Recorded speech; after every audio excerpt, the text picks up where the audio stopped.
Hello everyone, एक बार फिर से आप सभी का स्वागत है हमारे यूट्यूब चैनल टारगेट 475 प्लस पर। दोस्तों, आज 10 बजे हम लोगों ने केमिस्ट्री पढ़ी है और आज भी हम लोग फिजिक्स को लेके आ रहे हैं। हमने अपने केमिस्ट्री के लेक्चर में आपको बता दिया था अब कि हम फिजिक्स में क्या पढ़ाने वाले हैं। देखो, पढ़ना वढ़ना तो सब एक जगह है, मेहनत अपनी जगह है, ठीक है। दोबारा कह रहे हैं, नॉलेज जरूरी है, नंबर नहीं। अब ऐसा नहीं है कि नंबर जरूरी नहीं है तो इसका मतलब है कि तुम्हारे पास नॉलेज कॉपी खाली छोड़ के आ जाओ, नहीं। अगर नॉलेज हो जाएगा ना तो तुम कॉपी अपने आप भर के आओगे, ठीक है। तो नंबर के पीछे भागना बंद करो, नॉलेज के पीछे भागना शुरू करो, ठीक है। अच्छा, ये तो अपनी बात हो गई। अब थोड़े सब लोग अपने टाइम सेशन के बारे में बात कर रहे थे कि हमें टाइम को कैसे मैनेज करते हुए चलना है। अच्छा, 10 AM पे हम लोग केमिस्ट्री पढ़ ही रहे हैं। हम सोच रहे हैं क्या मॉर्निंग के समय में 8-9 बजे मैं रहेगी, 9 बजे हिस्ट्री लेकर आ जाए। 4 सब्जेक्ट हिस्ट्री, ठीक है। सुनो, अगर ये सेशन टाइम टेबल पर भी बन रहा है तो हमें कोई दिक्कत नहीं है, ठीक है। तो हम इसको अभी अपने अब उस चीज को बताते हैं कि हम किस दिन क्या पढ़ाएंगे। सबसे ज्यादा जरूरी ये होता है कि हम किस दिन क्या पढ़ाने वाले हैं। तो पहले आज हम लोग उस पर बात कर रहे हैं, ठीक। थोड़ा सा डिस्टर्ब। हाँ, आज ट्यूसडे हो गया, आज से ही शुरू कर लेते हैं। आज ट्यूसडे, ठीक। संडे छुट्टी नहीं रहेगी, बट वीक में 1 डे छुट्टी तो अभी हमको देनी ही नहीं चाहिए, क्या छुट्टी का तो बात ही नहीं उठता है। तो ट्यूसडे एक हो गया। ट्यूसडे को 10 AM पे हमने केमिस्ट्री पढ़ लिया, ठीक है। केमिस्ट्री को हम रेगुलर रख रहे हैं, केमिस्ट्री, और 6 PM पर फिजिक्स, 6 PM पर फिजिक्स। इस चीज को हम रेगुलर रख रहे हैं, चाहे संडे हो, मंडे हो, ट्यूसडे हो, वेडनेसडे हो, थर्सडे हो, फ्राइडे हो, सैटरडे हो, संडे हो, फिर उसके बाद फिर से मंडे आ जाए, ठीक है। ये दोनों रेगुलर रहने वाला है। अब आते हैं हम लोग 9 से 9 बजे के टाइम तक हिस्ट्री रहेगी ट्यूसडे, ठीक है। ये हो गया आपका ट्यूसडे को, वेडनेसडे को, थर्सडे को, ठीक।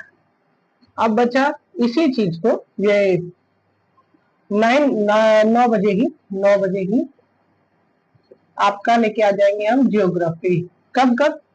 फ्राइडे, सैटरडे और संडे। बचा मंडे। मंडे को दोनों का हम क्या करा देंगे, जो भी अगर चैप्टर खत्म हो गया तो रिवीजन करा देंगे, वरना एक दिन गैप दे देंगे, ठीक है। उसके बाद 9 बजे का काम हो गया। अब 7-8 बजे रात में रखिए संस्कृत। 8 बजे रात में क्या रखिए? संस्कृत। कब कब? यही वाला लाइए, Tuesday, Wednesday, Thursday, Friday, Saturday और संडे को आप कर लीजिए 8 बजे अपना हिंदी। क्या कर लीजिए? हिंदी, ठीक है। अब देखो कितना क्लास हो गया एक दिन का, 1 2 3 4 क्लास बहुत होते हैं, 4 क्लास बहुत होते हैं। लेकिन अगर फिर भी हुआ तो हम किसी समय बीच में, क्योंकि देखो 10 बजे से लेकर 6 बजे तक का बहुत लंबा समय बचता है। गर्मी आ रही है तो आप लोग सोने पर ध्यान दीजिएगा, लेकिन सोने से कुछ मिलने वाला तो है नहीं, सोने से कुछ मिलने वाला तो है नहीं। तो हम क्या करेंगे, तो वो कभी भी आफ्टरनून के टाइम में, आफ्टरनून के टाइम में आफ्टरनून के टाइम में हम क्या कर देंगे, अपना लेक्चर मैथ का दे देंगे, मैथ का, ठीक है। अब हम लोग पढ़ रहे हैं फिजिक्स। शाम के 6 बजे का जो हमारा पढ़ाई है वो है फिजिक्स का। भाई देखो, फिजिक्स तो पढ़ रहे हैं। फिजिक्स में क्या पढ़ रहे हैं? Reflection of light, reflection of light. शुरू वाले लेक्चर में, इंट्रोडक्शन में, हमने सारा कुछ बताया था रिफ्लेक्शन ऑफ लाइट में हम क्या पढ़ने वाले। तो आज का जो हमारा टॉपिक है वो है दर्पण सूत्र। मेनली जो है वो है दर्पण सूत्र।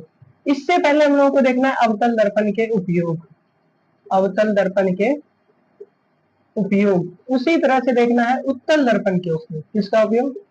उत्तल दर्पण का उपयोग।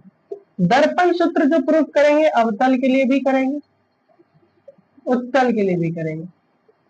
आज किसी भी हर हाल में इतना पढ़ेंगे ही, किसी भी हर हाल में इतना पढ़ेंगे ही, पढ़ने की आदत तो डालनी पड़ेगी। ठीक है, तो हर हाल में आज ये 3 टॉपिक बोलिए, 4 टॉपिक बोलिए, आज ये खत्म होना है रिफ्लेक्शन ऑफ लाइट में। ठीक, खत्म करने से पहले, जैसे हर चीज को प्रूव करने से पहले एक की जरूरत होती है, वो होता है मैथ। जैसे कि हमने F बराबर R/2 प्रूफ किया था, F बराबर R/2 प्रूफ किया था, और हम बता रहे हैं कि हम अभी जो दर्पण सूत्र प्रूफ करने वाले हैं 1/u + 1/v बराबर 1/f, इससे आप इस चीज को प्रूफ करिएगा। इसका मतलब ये कहना चाह रहे हैं, अगर आप F बराबर R/2 का लैंग्वेज जानते हैं और नहीं भी जानते हैं, तो आप इसकी सहायता से क्या कर सकते हैं, इसको प्रूव कर सकते हैं। यानी कितना याद रखें, सिर्फ एक, हम कहते हैं पूरे रिफ्लेक्शन ऑफ लाइट में क्लास 10th वाले को एक बिग क्वेश्चन आंसर याद करना है, उसके बाद सारा बनाओगे, ठीक है। देखो, अब 1/u + 1/v बराबर 1/f, हमें ये प्रूफ करना है अवतल के लिए भी उत्तल के लिए भी। चलो ठीक, अब प्रूफ करने से पहले कुछ मैथ के चीज चाहिए होते हैं। समरूप क्या होता है? समरूप, सबसे पहले तो समरूप दिखाओगे कैसे? ये समरूप को दिखाने का क्या है? डिनोशन है या निरूपण। ठीक है, क्या है? निरूपण। अब कोई भी त्रिभुज में समरूप होता है। अब जैसे कि ये त्रिभुज ABC है, ठीक है, और ये त्रिभुज CDEF है। क्या है? DEF। सपोज करो कि ABC त्रिभुज जो है वो DEF के क्या है? समरूप है। ये समरूप हो गया। तो क्या होगा अगर कोई दो त्रिभुज क्या हो जाए? समरूप हो जाए, तो उसके बराबर वाली भुजा अनुपात में एक दूसरे के बराबर होती है। मतलब समझ में आया तो सुनो, जैसे ये AB इधर का है, इसमें ये भुजा कौन सी है? DE है, तो यानी AB/DE बराबर होगा ये आधार BC और CE, BC/CE के, CF है ये, DEF CF EF के। मतलब समझो, आधार का अनुपात लेना है, लंब का मतलब अन्य दो भुजाओं के अनुपात का, सब आपस में क्या हो जाएगा? बराबर हो जाएगा। अब जैसे कि ये वाली भुजा बच गई, ये हो गया AC और इसका हो गया DF, ये सब क्या होगा? आपस में बराबर होगा। अगर कोई त्रिभुज समरूप हो जाता है, हम एक समकोण त्रिभुज में समझाते हैं। ठीक है, कोई भी दो समरूप, ये हो गया, ठीक, ये हो गया A, ये हो गया B, ये हो गया C, ये हो गया D, ये हो गया E। हम समकोण त्रिभुज में तो जानते हैं ये आधार है, ये लंब है और ये कर्ण है, ये कर्ण। जानते हैं कि नहीं? ये वाला हाइपोटेनस हो गया, ये वाला बेस हो गया, और ये वाला परपेंडिकुलर हो गया। इतना तो हम लोग सब जानते हैं। तो जब दो त्रिभुज आपस में समरूप हो जाए, तो परपेंडिकुलर बाय परपेंडिकुलर बराबर होगा बेस बाय बेस, बराबर होगा हाइपोटेनस बाय हाइपोटेनस। समझ में आया? यही चीज है समरूप। यही क्या है? समरूप। ठीक है, बस इतनी सा ही यूज होने वाला है इसमें, इसके अलावा इसमें कुछ यूज नहीं होने वाला है, इसके अलावा इसमें कुछ भी यूज नहीं होने वाला है। हाँ, अगर तुम पूछोगे कैसे होगा, तो भाई उसके लिए तो 9th क्लास में जाओ, सॉरी 10th में ही है ना। हाँ, तो मैथ में सीखेंगे हम लोग कि कैसे होता है, 10th में सीखेंगे कि कैसे कोई चीज समरूप होता है। ठीक है, अभी फिलहाल याद रखना है कि जब कोई दो त्रिभुज समरूप हो जाए, तो लंब बाय लंब बराबर होगा बेस बाय बेस बराबर हाइपोटेनस बाय हाइपोटेनस। ठीक है, क्लियर? समझ गए? किधर गया? चलो हम लोग आज का सेशन शुरू करते हैं। सबसे पहले अवतल दर्पण का उपयोग। अवतल दर्पण में चित्र तो हम लोगों ने देख लिया था, प्रतिबिंब बनाना। सबसे पहली बात बताओ, अवतल दर्पण में कितने तरह के प्रतिबिंब बन सकते हैं? तो मन में जवाब आ गया होगा कि अवतल दर्पण में वास्तविक प्रतिबिंब भी बनेगा, आभासी प्रतिबिंब बनेगा। उसी तरह से उत्तल दर्पण में सिर्फ और सिर्फ आभासी प्रतिबिंब बनेगा कि नहीं? चलो अच्छी बात है, आना भी चाहिए। अब लेकिन सवाल मेरे पास ये है कि अवतल दर्पण का उपयोग होता कहाँ। हम ये सब नहीं पूछ रहे कि भाई अवतल दर्पण क्या हो रहा है ना, इस सबसे मेरा कोई फायदा नहीं। तुम हमको ये बताओ कि अवतल दर्पण होता क्या, सॉरी उसके उपयोग क्या होते हैं। एक मिनट रुक जाइए।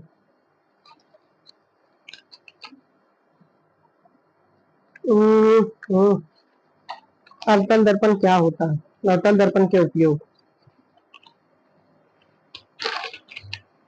अवतल दर्पण का उपयोग, सबसे पहले तो अवतल दर्पण का उपयोग आप लोग देखे होंगे हजामती कार्य में किया जाता है। हजामती कार्य में क्या का अवतल, गर्मी बहुत है ना तो पानी पीना पड़ता है। अवतल दर्पण का उपयोग, ठीक है, किसका उपयोग, अवतल दर्पण का उपयोग। अवतल दर्पण का उपयोग कहाँ होता है, हजामती कार्य में होता है। अवतल दर्पण का उपयोग कहाँ होता है, हजामती कार्य में। मतलब जो सैलून में आप देखते होंगे, सैलून में आपके पीछे वाले हिस्से को दिखाने के लिए अवतल दर्पण का उपयोग किया जाता है। किसका उपयोग किया जाता है, अवतल दर्पण का उपयोग। दूसरा, दंत चिकित्सा के लिए, दंत चिकित्सा के लिए भी अवतल दर्पण का उपयोग किया जाता है। किसके लिए, दंत चिकित्सा के लिए। तीसरा, सर्च लाइट में भी, सर्च लाइट या टॉर्च लाइट में भी अवतल दर्पण का भी उपयोग किया जाता है। किसका उपयोग किया जाता है, अवतल दर्पण का उपयोग किया जाता है। उसके बाद चौथा, सौर भट्टी में, सौर भट्टियों में भी, सौर भट्टियों में अवतल दर्पण का उपयोग किया जाता है। क्यों, सूर्य से आती हुई प्रकाश की किरणों को केंद्रित करने के लिए सौर भट्टी में अवतल दर्पण का उपयोग करते हैं। चलो अवतल दर्पण का उपयोग समझ गए, क्या कैसे लिखोगे, लिखेंगे अवतल दर्पण का उपयोग हजामती कार्य में अवतल दर्पण का उपयोग किया जाता है। दंत चिकित्सा के लिए या दंत चिकित्सा में भी अवतल दर्पण का उपयोग करते हैं। सर्च लाइट या टॉर्च लाइट में अवतल दर्पण का उपयोग करते हैं। सौर भट्टियों में अवतल दर्पण का उपयोग करते हैं। बस हो गया, काम खत्म, काम खत्म। उसके बाद बचा उत्तल दर्पण। उत्तल दर्पण का उपयोग, उत्तल दर्पण का उपयोग, उत्तल दर्पण का उपयोग क्या होता है, सोचो सोचो सोचो। सबसे पहले तो आपके बाद याद आया होगा कि अगर आप बाइक चलाने जानते हैं तो आपके बाइक में जो आपके हैंडल पे लाइट दिया जाता है उसमें जो मिरर लगा है ना वो उत्तल दर्पण लगा है। क्यों, क्यों लगा है उत्तल दर्पण, देखो सबसे पहले क्या, कौन सा लाइट उसको कहते हैं, हेडलाइट, उसको हेडलाइट कहते हैं नहीं, रिवर व्यू मिरर यानी पृष्ठ दृश्य दर्पण कहा जाता है। पृष्ठ दृश्य दर्पण यानी पीछे का दृश्य दिखाने वाला दर्पण में इसका उपयोग किया जाता है, ठीक है। या फिर आप क्या कह सकते हैं कि बाइक में, बाइक के हैंडल में लगे लाइट में, बाइक के या फिर किसी भी प्रकार के वाहन के, वाहन में लगा साइड मिरर में उत्तल दर्पण का उपयोग किया जाता है, ठीक है। या फिर आप उसको दूसरे शब्द में क्या कह सकते हैं, वाहन में लगे साइड दर्पण, साइड दर्पण में क्या किसका उपयोग करते हैं, उत्तल दर्पण का उपयोग करते हैं, जिसे हम लोग कहते हैं पृष्ठ दृश्य दर्पण, river view, river view mirror, river view mirror. उसके बाद अब देखो क्या होता है, जब 2 मंजिला बस है ना, 2 मंजिला बस की सीढ़ी को देखने के लिए भी किसका उपयोग किया जाता है, उत्तल दर्पण का उपयोग किया जाता है। 2 मंजिले, 2 मंजिले बस के सीढ़ी को देखने के लिए, देखने के लिए किसका उपयोग करते हैं, आप कभी चढ़ेंगे 2 मंजिल बस में तो आपको पता चल जाएगा कि सीढ़ी के देखने के लिए आप उत्तल दर्पण का उपयोग क्यों करते हैं। देखो उत्तल दर्पण की सबसे बड़ी विशेषता क्या है, हमेशा याद रखना, उत्तल दर्पण की सबसे बड़ी विशेषता है कि जैसे तुम उसके नजदीक जाओगे वो प्रतिबिंब बड़ा बनाएगा और जैसे तुम उससे दूर दूर जाओगे वो प्रतिबिंब उतना ही छोटा बनाएगा और हमेशा काल्पनिक बनाएगा, ठीक है। तीसरा क्या है कि निगरानी दर्पण के रूप में भी इसका उपयोग किया जाता है। किसके, निगरानी दर्पण के रूप में, दर्पण के रूप में उत्तल दर्पण का उपयोग किया जाता है। देखो 3 बता दिए, तीनों कर लो, अवतल उत्तल दोनों के उपयोग खत्म, क्या हो गए, खत्म, स्क्रीनशॉट ले सकते हैं, ठीक। अवतल दर्पण का उपयोग क्या है, हजामती कार्य में अवतल दर्पण का उपयोग करते हैं, दंत चिकित्सा के लिए उत्तल दर्पण का प्रयोग करते हैं, सर्च लाइट या फिर सॉरी अवतल दर्पण का उपयोग करते हैं। सर्च लाइट या टॉर्च लाइट में अवतल दर्पण का उपयोग करते हैं। सौर भट्टियों में अवतल दर्पण का उपयोग करते हैं। ठीक, फिर उत्तल दर्पण का उपयोग पृष्ठ दृश्य दर्पण यानी बाइक के या फिर वाहन के जो साइड में मिरर लगा रहता है उस मिरर को कहा जाता है पृष्ठ दृश्य दर्पण में उत्तल दर्पण का उपयोग करते हैं।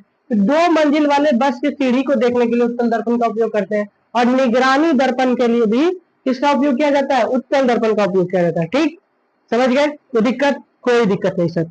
चलिए, अब एक सवाल बहुत बच्चों के मन में आता है कि चालक में आपने बोला कि वाहन में लगे साइड मिरर में उत्तल दर्पण लगा होता है, बहुत बार पूछा जाता है क्यों? देखो, सबसे बड़ी बात तो ये है, बस बता दिया हमने कि जैसे जैसे हम दर्पण, जैसे जैसे वस्तु उत्तल दर्पण से दूर है उसका प्रतिबिंब उतना ही छोटा बनेगा। यानी अगर हम बाइक चला रहे हैं मेरे भाई, अगर हम बाइक चला रहे हैं तो अगर वस्तु पीछे से आ रही है और दूर है, हमको दूर से ही पता चल जाएगा, भले छोटा दिखाई देगा लेकिन पता तो चल जाएगा ना कि पीछे से एक गाड़ी आ रही है। ठीक, तो उस तरह से अगर उतने ही दूरी पे 4-5 गाड़ियां होंगी तो हम देख पाएंगे कि हाँ 4-5 गाड़ियां आ रही हैं। ठीक है, तो इस चीज के लिए भी इसका उपयोग किया जाता है। ठीक है, चलिए आगे बढ़ते हैं। आज का जो मेन टॉपिक है उस पे आते हैं, जो है दर्पण सूत्र। सबसे पहले दर्पण सूत्र क्या होता है? देखो, दर्पण सूत्र क्या होता है? बेस्टर की दर्ज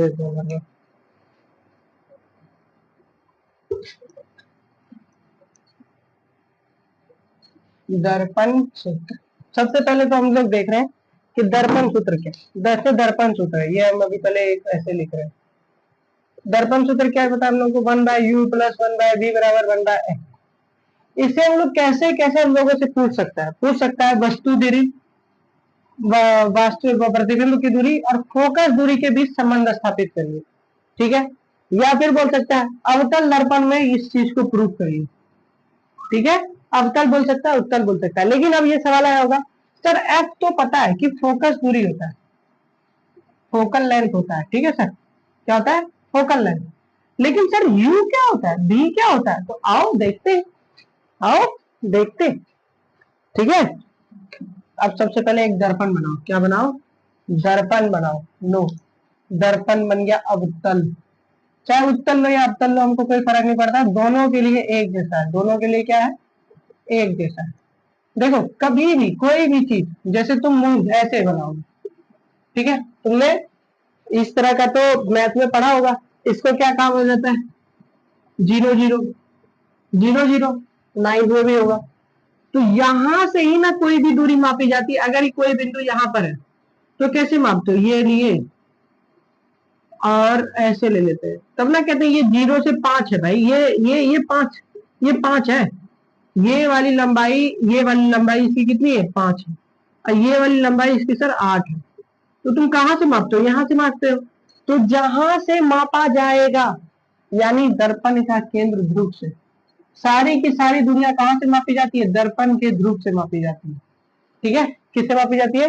ध्रुव से मापी जाती है। ये पूछा जा सकता है, ये पूछा जाता भी है और जा भी सकता है कि दर्पण में, अब दर्पण में दूरी कहां से मापी जाती है? ध्रुव से मापी जाती है, दर्पण के ध्रुव से। हम अब सपोज करो वस्तु किधर रहती है हमेशा, चाहे अवतल में रखे या उत्तल में, वस्तु हमेशा किधर रखे?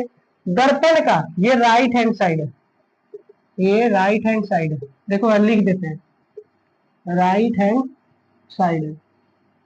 और ये दर्पण का लेफ्ट हैंड साइड है, लेफ्ट हैंड साइड। ये दर्पण का कैसा साइड है? लेफ्ट हैंड साइड है।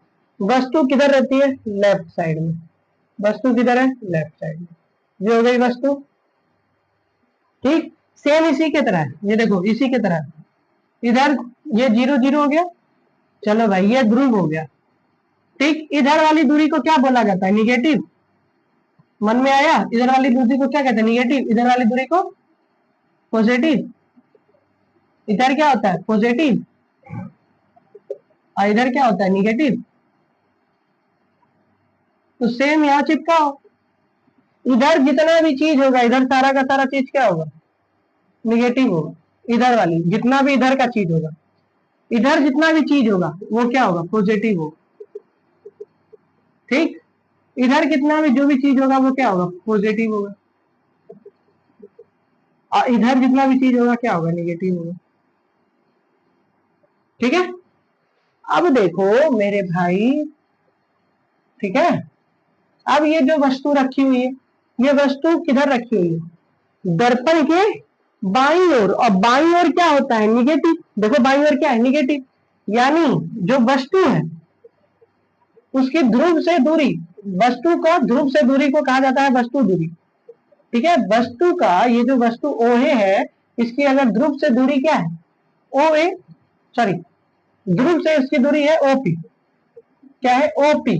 OP को हम U से डिनोट करेंगे और ये हमेशा कैसा होगा? निगेटिव होगा। क्यों? क्योंकि वस्तु हमेशा किधर रखाती है? दर्पण के बाईं ओर रखाती है। दर्पण के किधर रखाती है? बाईं ओर रखाती है। किधर रखाती है? बाईं ओर रखाती है। ठीक, एक चीज तो ये समझ लो। अब दूसरा चीज, वस्तु की ऊंचाई देखो। वस्तु की ऊंचाई, ये वस्तु की क्या ऊंचाई है? H मान लेते हैं। ये वस्तु की ऊंचाई, इसका प्रतिबिंब कहीं ना कहीं बनेगा। अब ये क्या है? अवतल दर्पण। ठीक है। अवतल दर्पण में या तो आभासी प्रतिबिंब बन सकता है या तो वास्तविक। और अगर काल्पनिक बनता है तो वो इधर बनेगा, ऊपर की साइड। देखो हम अब उतना तो ड्रॉ नहीं कर सकते हैं, लेकिन अगर काल्पनिक बनता है तो यही ना बनेगा, और अगर वास्तविक बनता है तो सारा इधर बनेगा, वास्तविक बनेगा तो सारा इधर बनेगा। चलो लो, ठीक है। अब देखो, अगर वस्तु दूरी का प्रतिबिंब जो यहाँ पे बना h डैश ऊंचाई का, जो कि h से बड़ा है, ठीक, उससे हमको मतलब नहीं है बड़ा है या छोटा है। यहाँ हमको भी इससे मतलब है कि यहाँ पर ये ऊंचाई क्या है। अगर यहाँ पे प्रतिबिंब की दूरी देखोगे, याद रखना, अभी भी बता रहे, काल्पनिक सॉरी अवतल दर्पण में प्रतिबिंब की दूरी को बताने में दिक्कत होती है। तो इसीलिए याद रखना, अगर काल्पनिक बनता है, अगर अवतल दर्पण में प्रतिबिंब काल्पनिक बनता है तो प्रतिबिंब की दूरी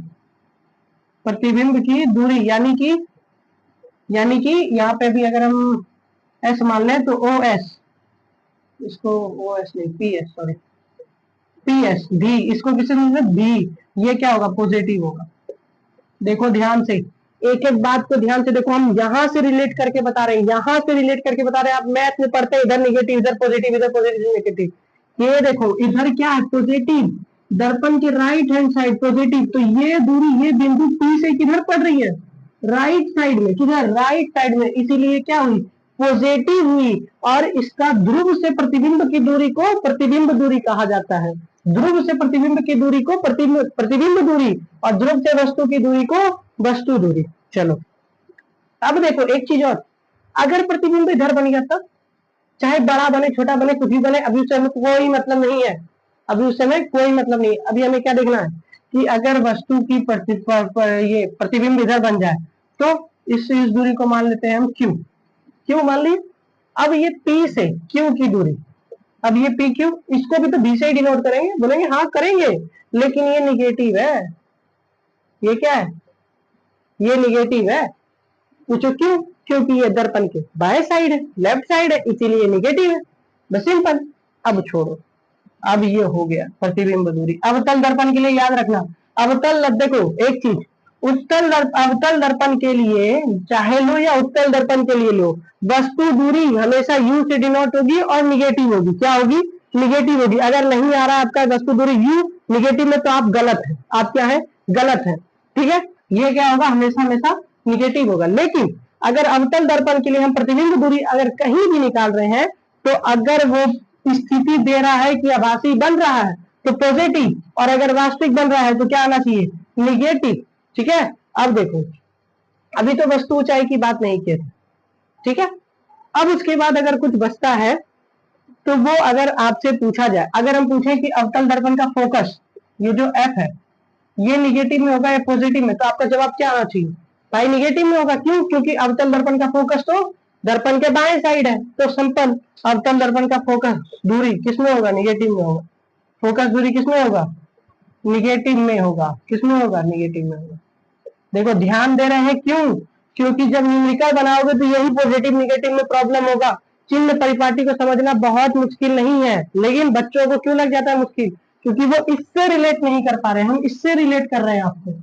ठीक, चलो वक्रता केंद्र भी आ गया तो निगेटिव। अगर R पूछ दे, क्या पूछ दे? R, तो भाई तुम खुद समझ गए यार, वक्रता त्रिज्या पूछ दे तो क्या होगा, वो आर क्या होगा, निगेटिव में होगा, क्योंकि वो दर्पण के बाएं साइड है। सिंपल। हाँ, अब आते हैं हम लोग ऊंचाई पर, या फिर अच्छा एक चीज बताओ, आपतित किरण तो हमेशा इधर से आएगी, तो आपतित किरण की जो दिशा है वो धनात्मक है या ऋणात्मक? देखो ऑब्जेक्टिव बनेगा, ठीक है, इसीलिए ये इंपॉर्टेंट ऑब्जेक्टिव, क्योंकि बच्चों के दिमाग में आता नहीं है, बच्चों के दिमाग में ये आता नहीं है कि आपतित किरण की जो दिशा है वो पॉजिटिव है कि निगेटिव। देखो ये किधर की ओर डिनोट कर रही है, इधर की ओर, इसीलिए ये क्या है, धनात्मक, इसीलिए क्या है, धनात्मक। समझ गए? चलो अच्छा है, समझ गए लो। चलो भाई, अब बचता है मेरे पास सिर्फ वस्तु की ऊंचाई और प्रतिबिंब की ऊंचाई।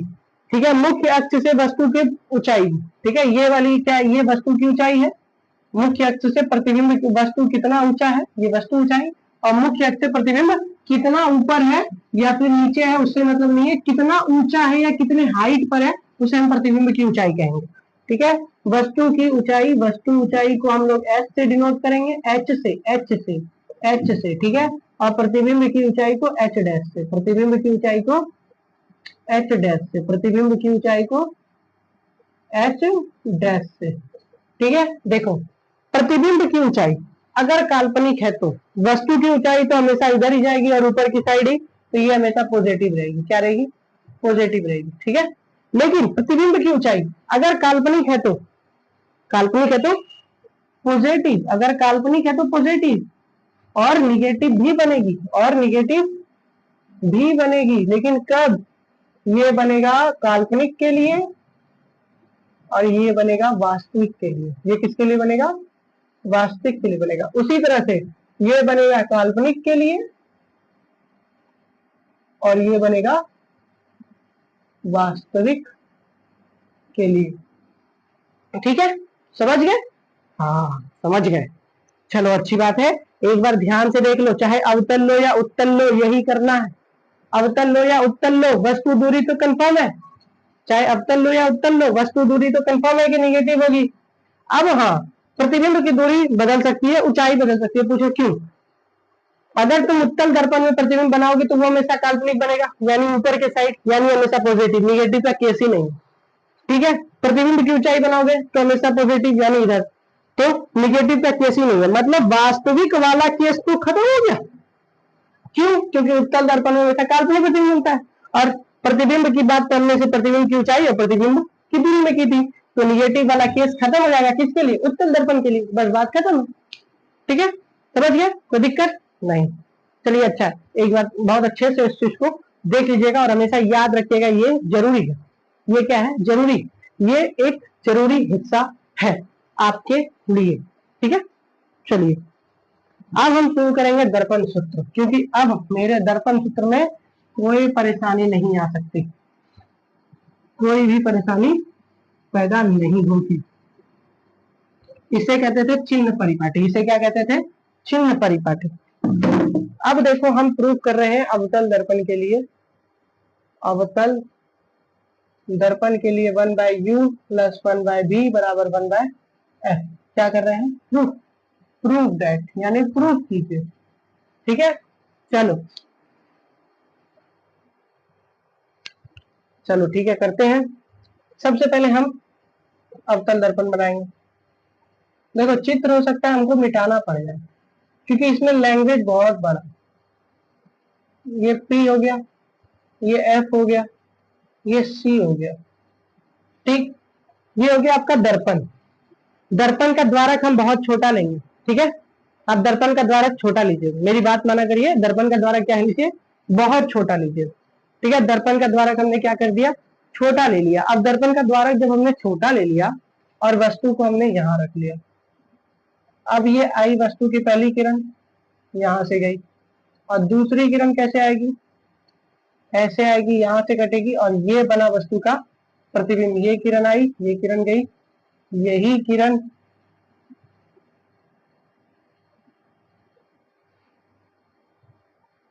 यही किरण आई और यही किरण गई। अब देखो, जब तुम क्या किए, अवतल दर्पण में ये चित्र तो हम पहले सिखा दिए, हम धतल दर्पण में एक वस्तु का प्रतिबिंब तैयार कर लिए। क्या कर लिए? प्रतिबिंब तैयार किए। क्योंकि हमको क्या करना, अब हम प्रतिबिंब के लिए ना ये फॉर्मूला है। अब अभी तक F बराबर R/2, F बराबर R/2, ये क्या था? ये सिंपल दर्पण के लिए था, अवतल दर्पण के लिए था, लेकिन उसमें प्रतिबिंब बनने वाला केस नहीं था। लेकिन अब मेरे पास प्रतिबिंब बनेगा तब ना मेरे पास ये प्रतिबिंब की दूरी आएगी मेरे भाई। अब देखो, हाँ मेरे पास क्या आएगा? प्रतिबिंब की दूरी आएगी। ठीक, ये प्रतिबिंब बन गया, ये प्रतिबिंब बन गया। चलो, अब इसमें सबसे पहले जो काम करना है, सब जगह का नामकरण करो। ए से किरण आई, डी से टकराई, बी पर मिली, यहाँ पे O2, यहाँ पे I2। ठीक, कोई दिक्कत नहीं। अब इसमें आपको सबसे पहले जो काम करना है, लिखने का काम करना है। किसको करना है? लिखने का काम करना है। तो हम लिख रहे हैं, माना कि M1 M2, M1 M2 एक छोटा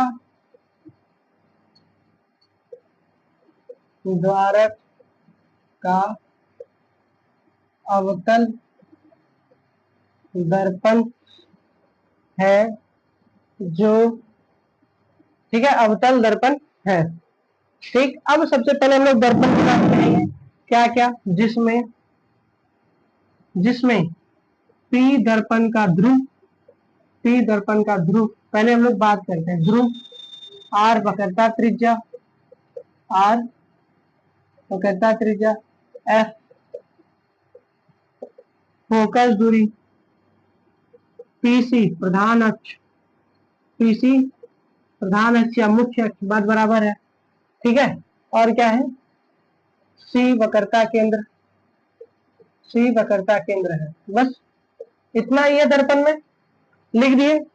दर्पण का जो जो केस था लिख दिए। अब करना है, अब आपने एक वस्तु लिया है OB। अब कौन सा वस्तु लिया है? Sorry, AB, OA। माना कि एक वस्तु OA है, जिससे पहली आपतित किरण कौन सी है? आपतित किरण मुख्य अक्ष के समांतर जाती है, मुख्य अक्ष के समांतर जाती है, तथा दर्पण से डी बिंदु से टकराकर परावर्तित होती है। डी बिंदु से टकराकर परावर्तित होती है। अगर आपको समझने में दिक्कत हो ना तो कमेंट में बताइएगा। ठीक है, डी बिंदु से टकराकर क्या होती है? परावर्तित होती है। डी बिंदु से टकराकर क्या होती है? परावर्तित होती है, तथा फोकस से होकर गुजर जाती है, तथा फोकस से होकर गुजर जाती है। ठीक है, क्या होती है? फोकस से होकर गुजर जाती है। ठीक है, तथा दूसरी किरण दर्पण पर वक्रता केंद्र की दिशा से, वक्रता केंद्र की दिशा से लंबवत आपतित होती है। क्या होती है? वक्रता केंद्र की दिशा से लंबवत आपतित होती है, जो दर्पण पर वापस उसी माध्यम में उसी रास्ते से लौट जाती है, उसी रास्ते से लौट जाती है। ठीक है, इसमें कोई दिक्कत होगा लिखने में? नहीं। ठीक है, नहीं होनी चाहिए। ठीक है, दोनों परावर्तित किरणें, दोनों परावर्तित किरणें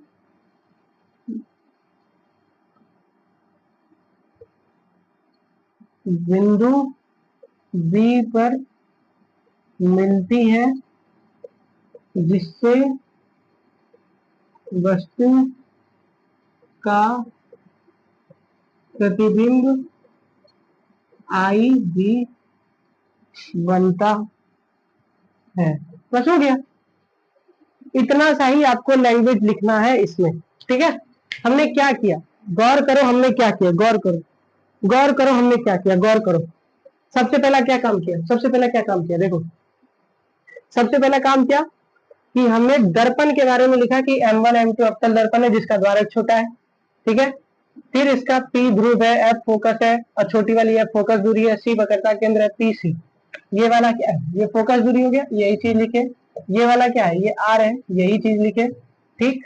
उसके बाद क्या लिखे कि O एक वस्तु है जिससे पहली किरण मुख्य अक्ष के समांतर जो फोकस से होकर गुजर रही है और दूसरी किरण वक्रता केंद्र की दिशा में है, जो कि कहां पे टकरा रही है, दोनों की परावर्तित किरणें B बिंदु पर टकरा रही है जिससे I भी प्रतिबिंब बन रहा है। बस इतना ही लिखा हमने। चलो भाई इतना लिख दिया ना, अब सिर्फ मैथ का खेला है, अब किसी और चीज का खेला नहीं है। और मैथ में भी कुछ नहीं करना है तुमको, ठीक है, मैथ में भी कुछ नहीं करना है। हम चित्र बनाने तो तुमको ऐसे भी सिखाई दिए थे, प्रतिबिंब बनाने में कोई दिक्कत नहीं होना चाहिए, ठीक है। अब डायरेक्ट आते हैं, चूंकि या फिर इसलिए लो, नहीं चूंकि ही रहने दो। अब देखो इसमें क्या है ना, अगर तुमको याद नहीं रहेगा कौन सा त्रिभुज समरूप लेना है तो हम तुमको बता देते हैं।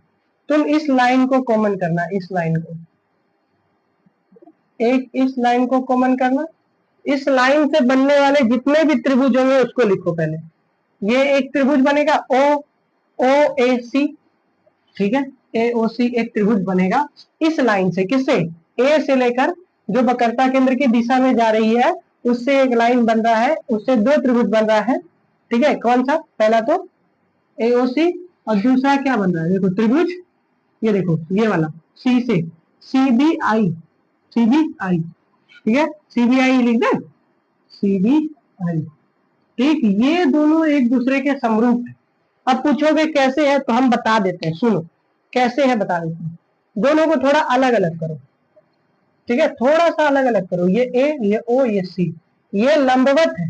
वस्तु जो भी है, जो भी वस्तु है या फिर जो प्रतिबिंब बनता है वो लंबवत ही मुख्य अक्ष पर रखी जाती है, मतलब ये लंबवत रखी गई है और ये भी लंबवत ही बनी है मुख्य अक्ष पर, समझे। तो और फिर यहाँ पर कुछ ऐसे बना हुआ है, ठीक है, यहाँ पे कुछ ऐसा बना हुआ है BIC, ये लंबवत, ये लंबवत, ठीक है, ठीक, कोई दिक्कत नहीं। दोनों में C कॉमन, ये वाला C यहाँ पर बना कोण इसके बराबर होगा शीर्षक कोण से, एक कोण बराबर हो गया कोण C बराबर कोण C, ठीक।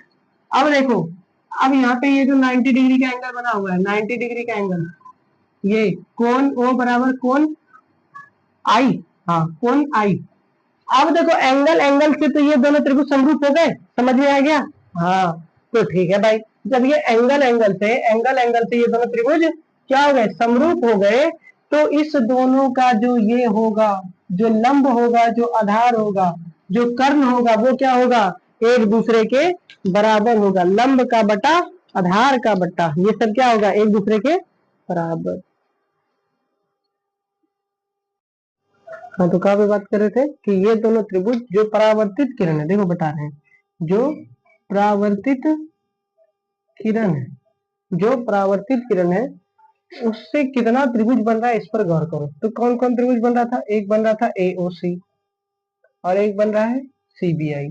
ये दोनों एक दूसरे के क्या है, समरूप है। और समरूप होने पर हम क्या बताए थे कि P/P बराबर B/B और C बराबर C/C, यही बोले थे। तो हम वहीं पे बात पे अड़िग रहेंगे और उसी को काम करेंगे कि P/B बराबर C/C और B/B, ठीक है, ये बराबर होगा। अब देखना है हमको कि किसको हमको चाहिए क्या क्या और हमको चलना किससे। सबसे पहले तो हमें वस्तु दूरी, प्रतिबिंब की ऊंचाई, वस्तु ऊंचाई, ये सब चाहिए ही। तो OA किसके बराबर होगा, IB क्या, क्योंकि ये भी लंब है और ये भी लंब है। चलो उसके बाद यहाँ पर देखना जरूरी है, यहाँ पे लो ये वाला आधार, ये OC बराबर किसके होगा, IC के, और ये हाइपोटेनस, ये AC किसके बराबर होगा, BC के, ठीक है, होगा कि नहीं। लेकिन हमको जो मतलब है वो सिर्फ इससे है। तो ये हो गया इक्वेशन फर्स्ट। अब दूसरा त्रिभुज देखेंगे। अब एक और त्रिभुज समरूप, दो और त्रिभुज समरूप होंगे एक दूसरे के, वो देखोगे इस परावर्तित किरण से। दोनों बार परावर्तित किरण ही देखना है, एक बार इस परावर्तित किरण को देखना है और एक बार इस परावर्तित किरण। अब इस परावर्तित किरण को देखने के लिए तुम देखोगे इस परावर्तित किरण से ये त्रिभुज बन सकता है, तो हम यहाँ से क्या करेंगे, एक लंब खींच देंगे। एक क्या कर देंगे, लंब खींच देंगे। द्वारक तो नजदीक है, एक लंब खींचेंगे जिसको लिखेंगे कि बिंदु डी से एक लंब DQ खींचते हैं, इस चीज को लिखेंगे। ठीक है, लिख दिए, बिंदु डी से एक लंब DQ खींचते हैं। चलो अब इससे क्या, कौन कौन त्रिभुज बना, त्रिभुज DQF एवं त्रिभुज कौन सा, BIF। देखो ये BIF वाला त्रिभुज नहीं बना। ठीक है, अब देखो दोनों समरूप है, दोनों क्या है, एक दूसरे के समरूप है। फिर वही ये शीर्षाभिमुख कोण FF और ये 90 डिग्री का कोण। ठीक है, तो अब देखो पहले तो वही वस्तु की ऊंचाई, ये और एक चीज और, बिंदु डी से एक लंब DQ खींचते हैं जो OA के बराबर है। किसके बराबर है, OA के बराबर है। ठीक है, किसके बराबर है, OA के। ठीक है, तो DQ किस बाय IB हो जाएगा। अब क्या लोगे, अब आधार तो ले चुके हो, क्या चीज ले चुके हो, आधार ले चुके हो, तो अब इसीलिए क्या लोगे, अब आधार ले चुके हो इसीलिए क्या लोगे, क्या लोगे बताओ, आधार ही लोगे, लो आधार। अब देखो आधार लोगे QF और FI, आधार ही लेना है, कर्ण लेना ही नहीं, कर्ण को लेना ही नहीं है, आधार और लंब को लेना है। किसको लेना है, आधार और लंब को, याद रखने में कोई दिक्कत नहीं होगी। ठीक है, अब DQ जब एक DQ क्या है, ये जो DQ है हमने मान लिया है कि ये OA के बराबर, तो हम DQ को OA लिख के IB कर देते हैं और ये हो गया QF और FI, इसको इक्वेशन 2। फिर देखो OA इसके बराबर है, OA वाला ये इसके भी बराबर है, तो ये QF by FI OC by IC के बराबर हो जाएगा। समीकरण 1 एवं 2 से, समीकरण 1 एवं 2 से क्या कि ये OA वाला हिस्सा जो OC के बराबर है और ये IC के बराबर है, तो QF व FI ये एक दूसरे के क्या हो जाएगा, बराबर हो जाएगा। अब एक चीज बताना तुम मेरे को जो बहुत जरूरी है कि हमने द्वारक छोटा माना है, और जब द्वारक छोटा माने हैं तो क्या ये D नजदीक नहीं आएगा, और D जब नजदीक आएगा तो ये QF PF के बराबर नहीं हो जाएगा। तो यही लिखने वाले हैं, क्योंकि द्वारक छोटा है इसलिए QF PF के बराबर होगा। क्या होगा, बराबर होगा। इसीलिए देखो ये OC बाय IC क्या हो जाएगा, इसीलिए क्या यहाँ से निकल गया, QF जो है वो PF के बराबर है। अब यहाँ पे चलेंगे, अतः OC बाय IC, यहाँ QF है तो वो हो गया PF बाय FI। समझ गए। अब देखो यहाँ से तुमको बन चुका है तुम्हारा सवाल। अब तुम्हें कुछ नहीं करना है, अब तुम्हें कुछ भी नहीं करना है। अब तुम्हें ना जो करना है वो सिर्फ इतना करना है कि सभी को ध्रुव से रिलेट करना है। किससे करना है रिलेट, ध्रुव से रिलेट करना है। अब बात उठा OC, OC हाँ OC क्या है, ये है, ये वाली दूरी OC है। अगर इस पूरे में इतना घटा दें, मतलब कि OP में अगर हम PC घटा दें तो क्या मेरे पास वस्तु OC नहीं आ जाएगा, आप बोलोगे एकदम आएगा। तो हम करेंगे किसमें, OP माइनस PC, ठीक, जिससे मेरे पास क्या आ गया OC। ठीक है, कुछ भी नहीं किया, OC को हम OP माइनस PC लिख सकते हैं, तो हम लिख दिए। अब IC, ये वाला दूरी IC लिखने के लिए क्या हम इतना में इतना नहीं घटा सकते हैं, मतलब PC में PI नहीं घटा सकते हैं, बोलो इस PC में हम PI नहीं घटा सकते हैं, बोलोगे हाँ घटा सकते हैं। तो घटाते हैं ना भाई, PC में PI, घटा दिए। अब बताओ, अब पी एफ तो ध्रुव से रिलेट है ही, तो कोई जरूरी नहीं है। अब एफ आई बचा, ये वाला दूरी, इसको हम नहीं लिख सकते P I minus P F, इसको लिख सकते हैं ना, P I minus P F लिख सकते हैं आराम से। चलो भाई, जब आराम से इसको लिख सकते हैं, क्योंकि सारा दूरी किससे मापा जाता है, ध्रुव से मापा जाता है, इसीलिए हम किस चीज को, इसको ध्रुव से रिलेट किए। ठीक है, अब यहाँ पे करो ओपी। अब उससे पहले हम इस इधर वाले पार्ट को मिटा रहे हैं, चित्र को रख रहे हैं, खाली चित्र को रख रहे हैं, लिखा हुआ चीज अब मिटा रहे हैं। ठीक है, एक बार देख लो, जरूरत हो तो स्क्रीनशॉट मार लो। समझ तो गए ही होगे कि माना कि एक जो ये दर्पण है उसका द्वारक बहुत छोटा है, पी ध्रुव है, आर वक्रता त्रिज्या है, एफ फोकस दूरी है, पीसी प्रधान अक्ष है, सी वक्रता केंद्र है, और ओ ए से दो किरण निकल रही है। पहली किरण है मुख्य अक्ष के समांतर और दूसरी किरण है वक्रता केंद्र से, जिससे वस्तु का प्रतिबिंब आई भी बन रहा है, और बिंदु डी से डी क्यू पर एक लंब खींचा गया है जो ओ ए के बराबर है। बस इतना ही लिखे हैं। चलो इसको मिटा रहे हैं, फिर लास्ट में ना चित्र बहुत अच्छा से बना देंगे। ठीक, चलो इसको देखो। अब इस ओपी को, ये ओपी पहले लिखो चिन्ह परिपाटी से। अब किससे, चिन्ह परिपाटी से, चिन्ह परिपाटी से। तो वस्तु दूरी लिखनी है हमको, वस्तु दूरी u बराबर देखो क्या है, वस्तु दूरी u ओपी। यहाँ पे चिन्ह करेंगे, ठीक है, चिन्ह तो निगेटिव होगा भाई, तो माइनस ओपी कर लो। चलो कर लेते हैं। अब प्रतिबिंब की दूरी करो, जिस दूरी को ध्रुव से माप सकते हो उसी को ना मापोगे। प्रतिबिंब की दूरी होती है भी, क्या निगेटिव में होगी, तो क्या होगी बताइए, पी आई होगी, पी आई। ठीक, अब उसके बाद क्या बना सकते हो, फोकस दूरी मापोगे ना भाई, फोकस दूरी मारो, मापो फोकस दूरी ये रहा पी एफ बराबर माइनस पी एफ। चलो और एक चीज माप लो, वक्रता त्रिज्या क्या होगी, यहाँ पे आर बराबर पीसी बराबर माइनस में पीसी हो गया, सब कुछ माइनस में। अब ये सारा का सारा वैल्यू यहाँ पुट कर दो, उपर्युक्त मानों को समीकरण 3 में रखने पर। अब बोलोगे समीकरण 3 कौन है, ये है समीकरण 3। ठीक है, ओपी बराबर मेरे पास क्या है, माइनस यू, पीसी बराबर क्या है मेरे पास, माइनस में आर, ये यहाँ पे माइनस है, इसका मतलब यहाँ पे माइनस है। ठीक है, ठीक, चलो आज अच्छा, चलो एक चीज और कर ही लेते हैं। इस आर को एफ बराबर आर बाई 2, यानी 2f बराबर आर, तो हम इसको लिख सकते हैं, इस आर को माइनस 2f यानी -2 pf। ठीक, तो अगर यहाँ पे pc लिखा हुआ है, pc किसके बराबर है, pc 2pf के, और 2pf यानी 2f, -2f हम डायरेक्ट लिखते हैं, -2f, क्योंकि हमको फोकस दूरी का काम है, हमको वक्रता त्रिज्या का काम नहीं है, इसीलिए हम इसको क्या कर दिए, बदल दिए। नहीं समझ में आया तो यहाँ पे समझो, देखो आर बराबर 2f होगा ना, आर बराबर 2f।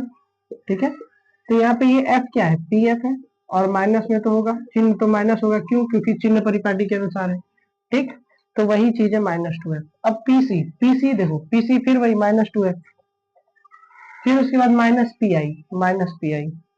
माइनस भी माइनस के साथ, क्यों, क्योंकि ये चिन्ह परिपाटी के अनुसार। फिर बराबर में pf क्या है, देखो pf क्या है, माइनस है, pf क्या है, माइनस है, फिर pi माइनस b, फिर माइनस में pf देखो माइनस में f। ठीक है, अब इसको सॉल्व कर दो, तुम्हारे पास फॉर्मूला आ गया, इसको सॉल्व करो, तुम्हारे पास फॉर्मूला आ जाएगा। देखो -u + 2f by -2f + b बराबर -f - b + f। ठीक, अब इसको कोना कोनी गुना, क्रॉस मल्टीप्लीकेशन, -b + f का गुना हो जाएगा -u + 2f के साथ, -f का गुना हो जाएगा -2f + b के साथ। तो -b का गुना जब u के साथ हो जाएगा तो माइनस माइनस प्लस, और ये हो गया bu। अब ये प्लस माइनस माइनस और ये हो गया 2vf। ठीक, अब इसके साथ प्लस माइनस माइनस, ये हो गया fu। ठीक, इसके साथ प्लस प्लस प्लस, ये हो गया क्या 2f²। ठीक, अब ये देखो ये प्लस प्लस प्लस, ये हो गया कितना 2f², ये प्लस माइनस माइनस, ये हो गया fb। इतना तो आप लोग सॉल्व कर ही सकते हैं। ये देखो 2f² क्लियर।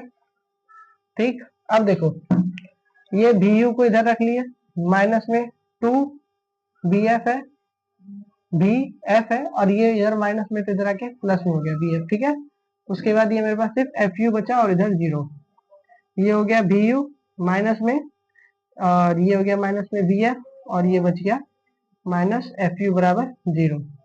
अब क्या करना है आपको, दोनों साइड uvf से भाग कर देना है। किससे? uvf से।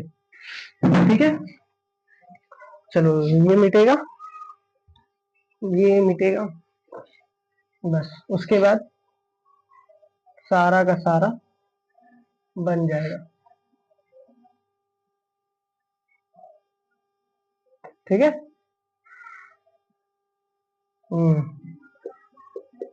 दोनों तरफ vuf से भाग देने पर, क्या देने पर?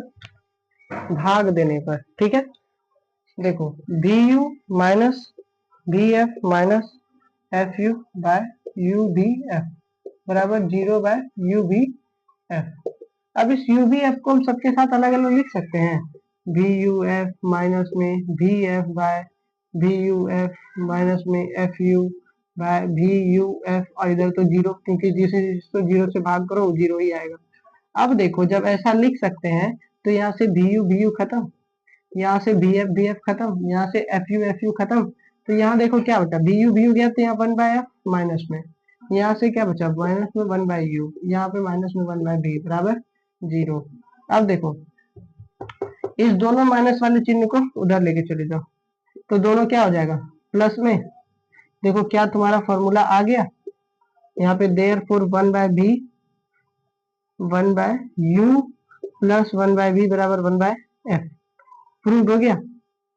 प्रूव्ड, इसी को क्या कहा जाता है? दर्पण सूत्र। इसी को क्या कहा जाता है? दर्पण सूत्र। रुको, ठीक है, इसी को क्या कहते हैं? दर्पण सूत्र। इसमें कुछ भी नहीं है, मेरा मानना सिर्फ है कि इसमें दो ही चीज, एक ही चीज भारी है, वो है समरूपता को याद रखना कि किस किस त्रिभुज को समरूप किया गया है और उसकी कौन सी भुजा को समरूप किया गया है। वो भी हम बहुत अच्छे तरीके से बताए कि परावर्तित किरणों को लीजिए, वहां से दो त्रिभुज बनता है, दोनों को लीजिए और उसके बाद एक को लंब और एक के साइड आधार को रखिए, कर्ण को छूइए भी मत, उसके बाद पूरा का पूरा आराम से सॉल्व हो जाएगा। ठीक है, अब हमने कहा था कि हम इसी से क्या प्रूफ कर देंगे आपका f बराबर r/2। अब देखो हम लोग सब जानते हैं कि जब वस्तु कहाँ हो, अनंत पर हो, तो फोकस का, तो वस्तु का प्रतिबिंब कहाँ बनेगा, यानी कि जब वस्तु कहाँ हो, अनंत पर हो, इंफिनिटी पर हो, तो उसका प्रतिबिंब कहाँ बनता है? v बराबर फोकस पर बनता है। कहाँ पे बनता है? फोकस पर बनता है। कहाँ पे बनता है मेरे भाई? फोकस पर। ठीक, तो वही चीज आपको यहाँ बैठा दो, यहाँ हो गया इंफिनिटी प्लस v हो गया 1/f बराबर 1/f। थोड़ा सा गड़बड़ हो गया क्या है? हाँ, एक मिनट रुको, एक मिनट।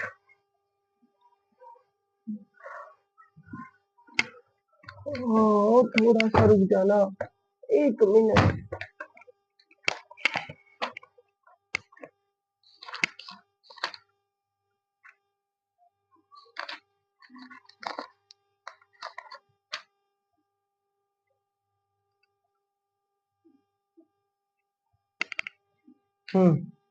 ठीक है, सही है, एकदम सही है, लेकिन इस फोकस को 1/f को पहले हमको किस में बदलना होगा? r में बदलना होगा। अब देखो उसके हिसाब से तो हम यहीं से चल सकते हैं, f बराबर r/2, और 1/f बराबर क्या हो जाएगा? 2/r। जब ये उल्टा हो रहा है तो ये भी उल्टा हो जाएगा, मतलब ये वाला हिस्सा उल्टा हुआ ना 1/f, तो ये वाला हिस्सा भी उल्टा हो गया 2/r। तो हम इस 1/f को क्या लिख सकते हैं? 2/r। ठीक है, ये वाला हिस्सा जिससे इंफिनिटी में किसी से भी चीज से भाग दो वो क्या हो जाता है? 0। 1/f बराबर 2/r, यानी 1/f, यानी यहाँ पे साफ है 1/f बराबर 2/r। इस r को इधर भेजो इस आर को इधर भेजो, 2f हो गया इधर, तो देयरफॉर क्या हो गया, f बराबर r/2। ये भी हो गया प्रूफ। ठीक है, मतलब देखो, अगर तुम दर्पण सूत्र को अच्छे से जानते हो तो तुम f बराबर r/2 को आराम से सॉल्व कर सकते हो। ठीक है, सिर्फ इसको याद रखने के लिए इतना याद रखना होगा कि फोकस, यहाँ पे जो फोकस है 1/f, इसको तुमको त्रिज्या में बदलना है। बाकी तुम्हारा सॉल्व है कि जब वस्तु अनंत यानी इंफिनिटी पे रखी हो तो उसका प्रतिबिंब कहाँ बनता है, फोकस पर बनता है। ठीक है, और ये रहा उसका सोल्यूशन। ठीक, अब देखो, अब सिर्फ हम क्या बना रहे हैं, एक अच्छा सा डायग्राम, क्योंकि जरूरी वही है, डायग्राम अच्छा होना चाहिए क्या। तो थोड़ा सा डायग्राम के लिए चल रहे हैं हम लोग। ये एक अवतल दर्पण हो गया, ये M2 M1, ये यहाँ पे C हो गया, यहाँ पे F हो गया, यहाँ पे P हो गया। यहाँ पे वस्तु रखाई जो आई सीधी फोकस से होके गुजरी, और ये इससे होके गुजरी। थोड़ा सा ज्यादा बड़ा वस्तु हो गया, कोई बात नहीं है, दर्पण के साइज को बढ़ा देंगे इधर, ये इधर ऐसे जाएगा, और ये यहाँ से ऐसे करता हुआ ऐसे मिलेगा, जिससे ये यहाँ पे प्रतिबिंब बनेगा। ठीक है, तो थोड़ा सा भी मतलब हाथ का यूज करो तो चित्र खराब हो जाता है।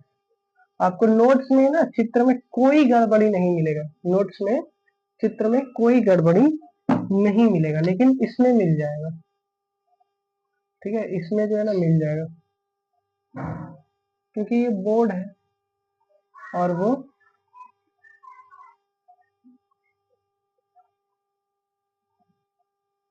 मेरा यार है।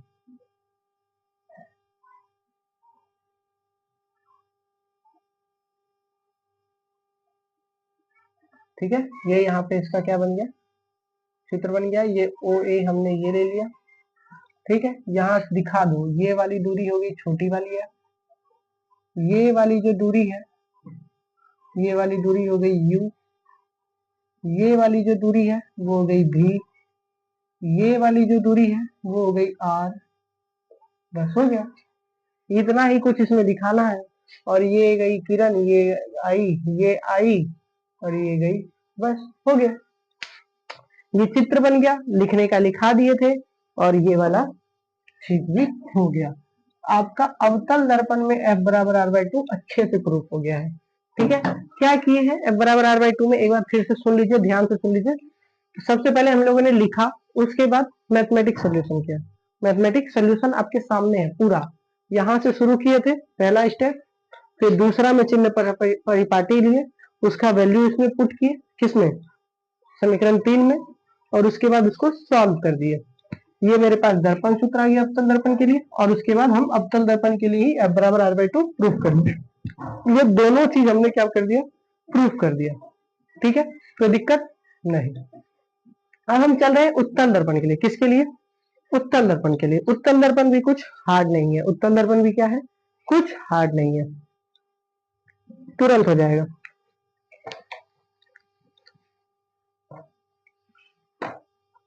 अगर स्क्रीनशॉट लेना होगा तो हम हटे हैं, ले लीजिएगा, पहले हट गए थे ना।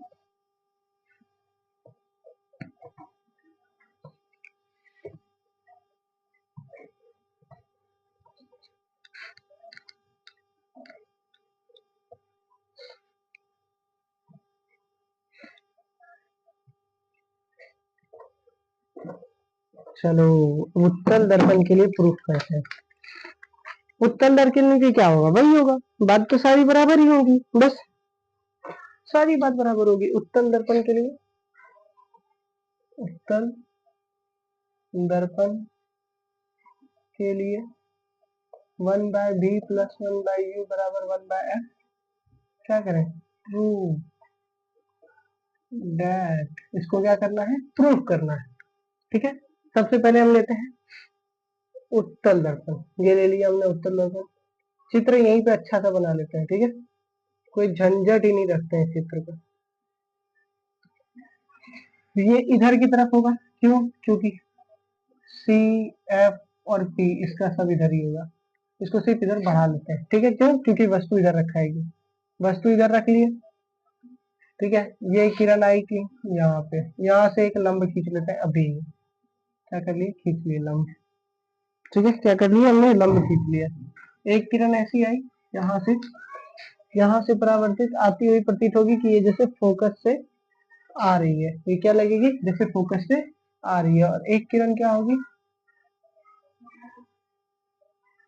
एक किरण वक्रता केंद्र से आती हुई प्रतीत होगी, जिससे वस्तु का प्रतिबिंब ये रहा बन गया। ठीक है, ये वाली दूरी क्या होगी? वस्तु की दूरी, ये वाली वस्तु की दूरी।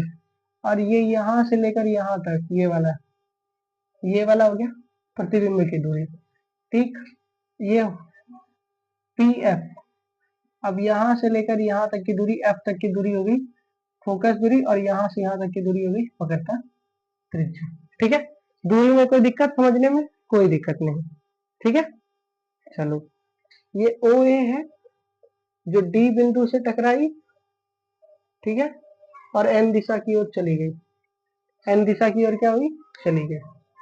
ठीक, और ये है आपका बी आई प्रतिबिंब। ये है उत्तल दर्पण का चित्र। चित्र को समझने में कोई दिक्कत? चित्र में प्रतिबिंब कैसे बनेगा ये तो हम पहले ही बता चुके हैं। चित्र में प्रतिबिंब कैसे बनेगा ये तो हम पहले ही बता चुके हैं आपको। ठीक है, ये किरण गई और यही किरण वापस भी आई। चलो लिखते हैं, क्या लिखेंगे? माना कि। ऐसे माना कि लिखने की जरूरत है? चलो ठीक है, पहले माना कि लिखते हैं, उसके बाद मिटाते हैं। माना कि क्या? कि M2 M1 M2 एक छोटा द्वारक का उत्तल दर्पण है। देखो, लिखना जरूरी नहीं है कि आप मेरे जैसा ही लिखे। ठीक है, क्या है? उत्तल दर्पण है। क्या है? उत्तल दर्पण है। M1 M2 एक छोटा द्वारक का उत्तल दर्पण है, जिसमें P ध्रुव, C वक्रता केंद्र, R वक्रता त्रिज्या, F फोकस दूरी तथा PC प्रधान अक्ष है। अब आएंगे हम लोग मेन बात पर। माना कि OA एक वस्तु है जिससे पहली किरण मुख्य अक्ष के समांतर निकलती है। किसके समांतर? मुख्य अक्ष के समानांतर निकलती है, जो दर्पण से परावर्तन के बाद फोकस से आती हुई प्रतीत होती है तथा एन दिशा की ओर चली जाती है। एन दिशा की ओर चली जाती है। दूसरी किरण वक्रता केंद्र की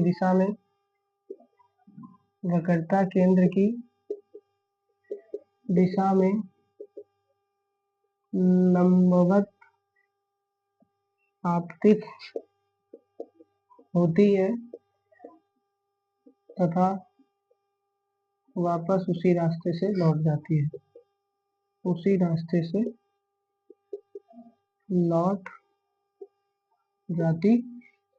है। ठीक है,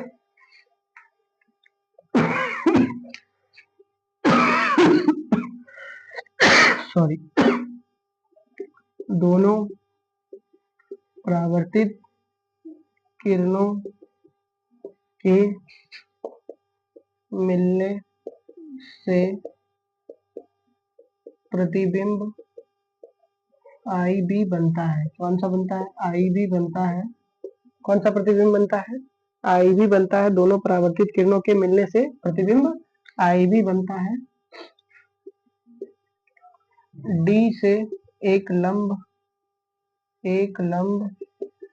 डी क्यू खींचा है जो ओ ए के बराबर है। किसके बराबर है? ओ ए के बराबर है। मतलब सेम चीज जो हमने अवतल दर्पण के लिए लिखा वही हमने उत्तल दर्पण के लिए भी वही सेम चीज को लिखा है, कोई भी चेंजेस नहीं लाए हैं। ठीक है, तो भाषा तो आप अपना भी लिख सकते हैं, लेकिन हम क्या किए, हम आपको एक दिखाए कि आपको ऐसा लिखना चाहिए। ठीक है, हम क्या किए, हम आपको एक दिखाए कि आपको ऐसा लिखना चाहिए। ठीक है, चलो अब हम लोग सिर्फ सॉल्यूशन की ओर भागेंगे। किसके तरफ? सॉल्यूशन की तरफ। कोई लंबा लफड़ा नहीं। ठीक है, अब पहले हम जो लिखे हैं उसको मिटाते हैं। स्क्रीनशॉट ले सकते हैं, हम बीच में हटे ही थे। ठीक है, और मेरे साथ लिख रहे थे तब तो अच्छा है, क्योंकि अगर इसका सॉल्यूशन सारा सामने रहे और लाइन वाइज रहे तो ज्यादा अच्छा होगा। अब ब्लैक यूज करते हैं। सबसे पहले सवाल उठता है त्रिभुज कौन सा ले, क्योंकि समरूप ही तो करना है। सबसे पहले सवाल क्या होता है कि त्रिभुज कौन सा ले। देखो परावर्तित किरणों को देखो, सी में देखना है, सी में देखो, एफ में देखना है, एफ में देखो कौन परावर्तित किरण तुमको दिख रहा है। एक तो अगर इसको देखोगे तो ये वाला परावर्तित किरण पहले दिख रहा है, और दूसरा कौन सा दिख रहा है? ये वाला। देखो लेते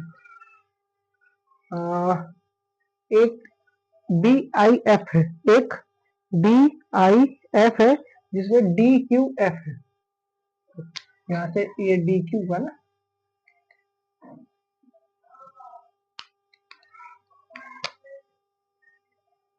देखो एक त्रिभुज देखो, ये वाला त्रिभुज, ये वाला बी आई एफ, ये बी आई एफ, ये और एक ये डी क्यू एफ। ठीक है, दिखा? मतलब त्रिभुज बी आई एफ एवं त्रिभुज डी क्यू एफ क्या है? एक दूसरे के समरूप है, और समरूप है तो इस वजह से दोनों डी क्यू किसके बराबर है? ओ ए के। लेकिन हम लिखेंगे नहीं, अभी हम क्या करेंगे, D Q by I B बराबर। अब देखो आधार ले लेते हैं, एक में आधार क्या है? क्यू है, सॉरी दोनों तरफ। ऐसे देखो फर्क तो नहीं पड़ता है, लेकिन फिर भी सही सही लिखो, कोई दिक्कत नहीं है। इधर लिख दो त्रिभुज डी क्यू एफ और इधर लिख दो त्रिभुज आई बी एफ। ठीक है, ये आई बी हो गया। अब क्यू एफ ले लिए बाबू तुम, तो आई एफ लोगे। ठीक, इसको मान लो समीकरण फर्स्ट। अब कौन सा त्रिभुज लोगे? पुनः पुनः कौन सा त्रिभुज लोगे? अब बताओ कौन सा त्रिभुज लोगे? अब तुमको क्या ये वाला त्रिभुज नहीं दिख रहा? आई सी बी, वक्रता केंद्र से बनता हुआ, तो वक्रता केंद्र से बनता हुआ एक और त्रिभुज तुम्हें दिख रहा होगा। बताओ कौन सा त्रिभुज दिख रहा है? D Q C. क्या डी क्यू सी दिख रहा है, या फिर कोई और त्रिभुज भी दिख रहा है? क्या ये ए ओ सी एक त्रिभुज नहीं बना रहा है? ये पूरा ए ओ सी एक त्रिभुज नहीं बना रहा है? तो वही त्रिभुज उठाना है, एक त्रिभुज उठाना है ए ओ सी, समरूप होगा किसके? इसके, ये आई सी बी के या सी बी आई के, सी बी आई के समरूप होगा। इससे क्या होगा? ये ओ ए किसके बराबर होगा? देखो ये ओ ए किसके बराबर होगा? आई बी के। और ये ओ सी किसके बराबर होगा? ये आई एफ के, नहीं आई सी के, आई सी के। अब देखो यहाँ पे समीकरण फर्स्ट कर दिए थे, इस समीकरण सेकेंड हो गया, यहीं पे कर दो, यहीं पे ऐसे करो कि ये डी क्यू किसके बराबर है? ओ ए के। किसके बराबर है? ओ ए के। किसके बराबर है? ओ ए के। हमने लिखा था ना वहां पे कि डी से डी क्यू एक लंब खींचा है जो ओ ए के बराबर है, इसीलिए ये हो गया। अब देखो ओ ए बाय ए बी इसके बराबर है, इसके बराबर है, यानी कि समीकरण फर्स्ट एवं सेकेंड से Q F by I F बराबर है ओ सी बाय आई सी के। ठीक, वही सेम प्रोसेस कि चूंकि दर्पण का द्वारक छोटा है, क्योंकि दर्पण का द्वारक छोटा है इसलिए QF PF के बराबर होगा, इसलिए QF बराबर PF। अब यहाँ पे इसका मान रख दो, QF हो गया PF के बराबर, ये हो गया IF, ये हो गया OC, ये हो गया IC। बस इसको मान लो समीकरण थर्ड। अब इसको तैयार, इसको मत मानो, ठीक है, इसको मत मानो। अब तैयार करो, अब क्या करो, अब तैयार करो वस्तु की दूरी से इसका कनेक्शन। देखो अब ध्रुव से, मतलब ध्रुव से इसका कनेक्शन तैयार करो। PF को बदलना कोई जरूरी नहीं है, PF को बदलना कोई, लेकिन जब IF की बात आएगी तो हमें इतना सा जगह चाहिए, तो हम PF में PI घटा सकते हैं, कि नहीं? हाँ, ठीक है। अब OC ये चाहिए हमको पूरा यहां से यहां तक, तो इस बार तो ये प्लस है, OP में अगर हम PC जोड़ देंगे तो OC आ जाएगा, हाँ आ जाएगा। अब IC ये रहा मेरे पास IC, PC में अगर PI घटा देंगे तो मेरे पास IC नहीं आएगा, बोलोगे आएगा, ठीक है। तो हम कर रहे हैं, PF को हम क्या लिख सकते हैं, PF, कोई जरूरी नहीं है उसको बदलना क्योंकि वो ध्रुव से रिलेट है ही। लेकिन जब IF की बात करेंगे, इस चीज की बात करेंगे, तो हम उसको क्या कर सकते हैं, PC माइनस PI, ठीक। अब रहा OC, यहां से यहां तक यानी OP प्लस PC। अब बचा सिर्फ IC, फिर ये IC यहाँ हो गया पर PC माइनस PI, आ गया। इसको मान लो समीकरण था, ठीक है। और अब करो चिन्ह परिपाटी से, किससे, चिन्ह परिपाटी से, किससे, चिन्ह परिपाटी से। वही चीज वस्तु दूरी तो हमेशा निगेटिव होगी, माइनस U, प्रतिबिंब की दूरी, चार ही चीज लिखना है, प्रतिबिंब दूरी माइनस भी होगा कि प्लस भी होगा, बताओ, प्लस भी होगा क्योंकि कभी भी निगेटिव बन ही नहीं सकता इसमें।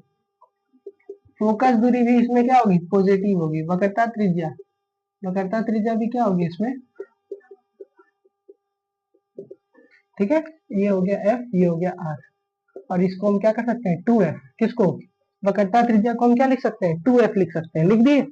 अब यहाँ हो गया ये माइनस यू, अब माइनस यू, वस्तु दूरी OP माइनस OP के बराबर है भी। देखो PI क्या है, भी है, PI क्या है, भी है। छोटी वाली F क्या है, PF, छोटी वाली F PF, और PC वक्रता त्रिज्या है। अब इस उपर्युक्त मानों को किसमें रखने पर, समीकरण 3 में रखने पर, समीकरण 3 में रखने पर रख दो। PF के जगह पर क्या रखाएगा, F, PC के जगह पे रखाएगा 2F, PI के जगह पे रखाएगा B, OP के जगह पे रखाएगा U, PC के जगह पे रखाएगा 2F, PC के जगह पे रखाएगा 2F, और PI के जगह पे रखाएगा B।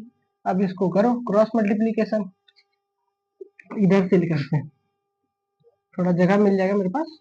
तो F हो जाएगा 2F minus B, U plus 2F को हम क्या करेंगे, 2F माइनस B से मल्टीप्लाई, ये हो गया 2F स्क्वायर माइनस FB बराबर U होगा इसके साथ, तो 2UF माइनस UB प्लस 2 दूनी 4F स्क्वायर है। इस बार थोड़ा सा धांसू आ गया, चलो कोई बात नहीं।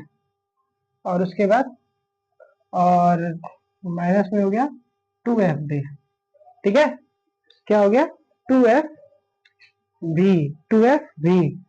सही है ना, कहीं गलती नहीं ना हुआ, एक बार देख लो कहीं गलत नहीं ना हुआ है, हमको तो डाउट आ गया।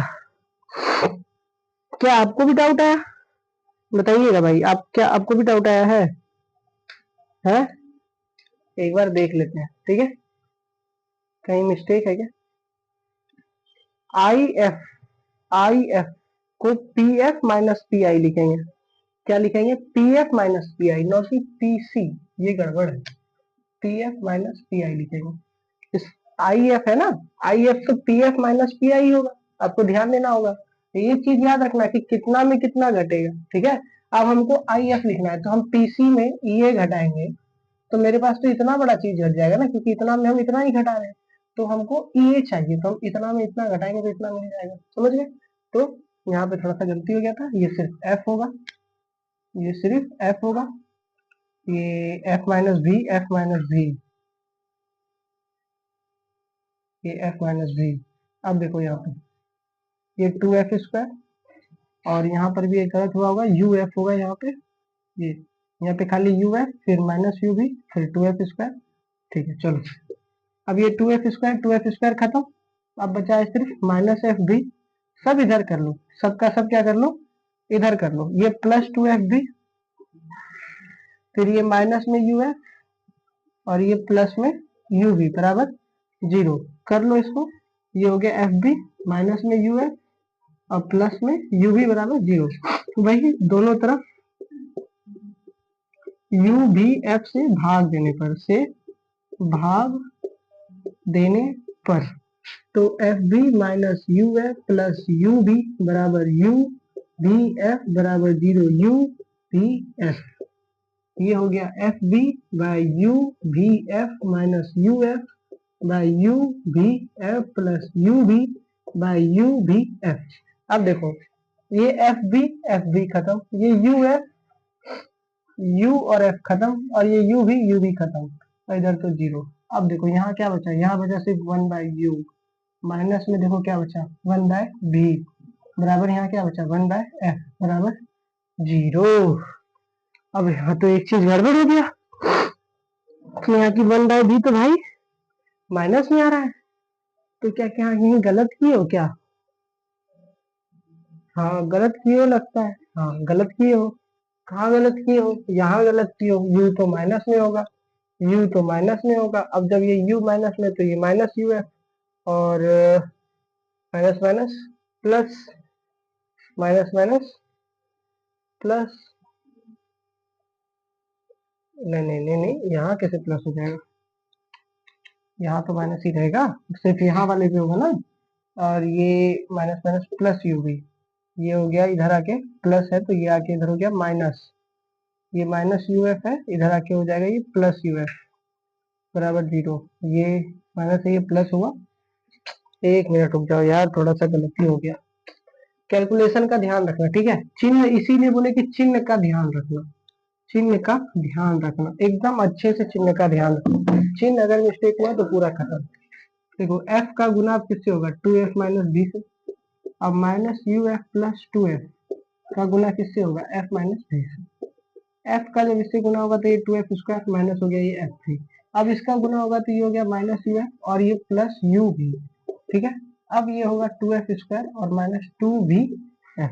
अब हो गया ये क्लियर, ये 2f² खत्म, ये माइनस एफ बी, इधर आके ये हो गया प्लस 2f बी, ठीक है। इधर इसको भी प्लस में कर दो यू एफ, और इसको कर दो माइनस में यू बी बराबर 0। ये हो गया क्या, F B plus U F minus में यू बी बराबर 0। अब करो दोनों तरफ, अब करो दोनों तरफ यू भी एफ से भाग देने पर, से भाग देने पर, से भाग देने पर, ठीक है। F B plus U F minus U B बराबर यू बी एफ बराबर 0 में यू बी एफ, ठीक है। देखो अभी भी देखो क्या कहीं गलती लग रहा है, कहीं भी बोलोगे नहीं, तो भाई देखो हम इसको लिख सकते हैं एफ बी को U B F plus U F को यू बी एफ माइनस में यू बी को यू बी एफ बराबर 0। तो ये एफ बी खत्म, ये यू एफ खत्म, और ये यू बी खत्म। तो अब हम इसको लिख सकते हैं ऐसे कि ये भाई यहाँ 1 बाई यू, यहाँ पे 1 बाई बी माइनस में 1 बाई एफ बराबर 0। क्या इतना आया, देखो क्या इतना आया है, यहाँ कटाए एफ बी बचा यू 1 बाई यू, यहाँ यू एफ कटाए बचा बी 1 बाई बी, यहाँ पे माइनस में यू बी कटाए तो 1 बाई एफ बराबर 0। अब हम इसको लिख सकते हैं 1 by U plus 1 by B बराबर 1 बाई एफ। ये हो गया आपका प्रूव्ड, उत्तल दर्पण में भी प्रूव्ड हो गया। अब देखो यहाँ से क्या करोगे, वही चीज, जब यू इंफिनिटी हो तो बी होगा फोकस, और यहाँ 1 बाय एफ बराबर क्या होगा 2 बाय आर, सिंपल। यहाँ 1 by infinity plus 1 by F बराबर 2 बाय आर, तो यहाँ 1 बाय एफ बराबर हो गया कितना 2 बाय आर, यानी आर बराबर आर बाई 2 बराबर एफ। देखो ना आर इधर 2 बाय आर इधर 2f हो गया, 2 इधर आ जाएगा, f उधर चला जाएगा, तो कितना हो गया, f बराबर r/2। देयरफॉर f बराबर r/2 प्रूव्ड। ठीक है, कोई झमेला नहीं, कोई लफड़ा नहीं, तुम्हारा दोनों प्रूव्ड हो गया। तो ना दोनों प्रूव्ड हो जाएगा। इस मेथड से अगर जाओगे तो अवतल दर्पण से अगर तुम दर्पण सूत्र प्रूव करने जाओगे, तुम f बराबर r/2 भी प्रूव कर दोगे।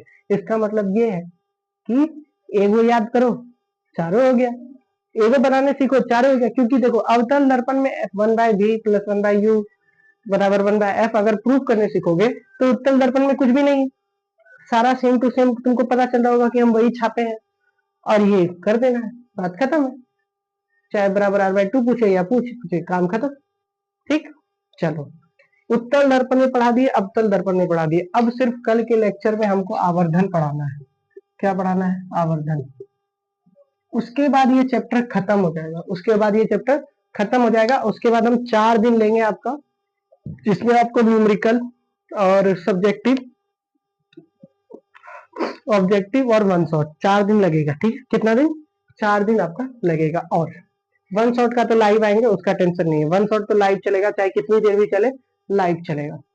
चलो ठीक है, तो आज के लिए बस इतना रहने देते हैं, और अच्छा से इसको रिवीजन करिएगा। जब तक प्रैक्टिस नहीं होगा तब तक आपको पता नहीं चलेगा कि आप इस कैलकुलेशन में दिक्कत क्या कर रहे हैं। ठीक है, जैसे हम कर रहे थे तो हमको पता चल रहा था कि यहाँ हम पीएफ के जगह पे पीसी ले लिए थे, तो हमको पता चल गया कि हम गलत कर रहे हैं। फिर जब हम नीचे पहुंचे तो हमको ये भी पता चल गया कि कहीं ना कहीं यू निगेटिव नहीं लिए हैं, तो हम देखे कि हम क्या यू निगेटिव नहीं लिए। और हाँ, एक चीज, चिन्ह का यूज बहुत सोच समझ के करिएगा, और एक भी चिन्ह परिपाटी में दिक्कत नहीं होनी चाहिए। ठीक है, तो आज के लिए बस हम इतना ही रहने देते हैं, बाकी मिलते हैं हम अभी कुछ ही देर में संस्कृत को लेकर। ठीक है दोस्तों, आज के लिए बस इतना ही। चलिए, नमस्कार।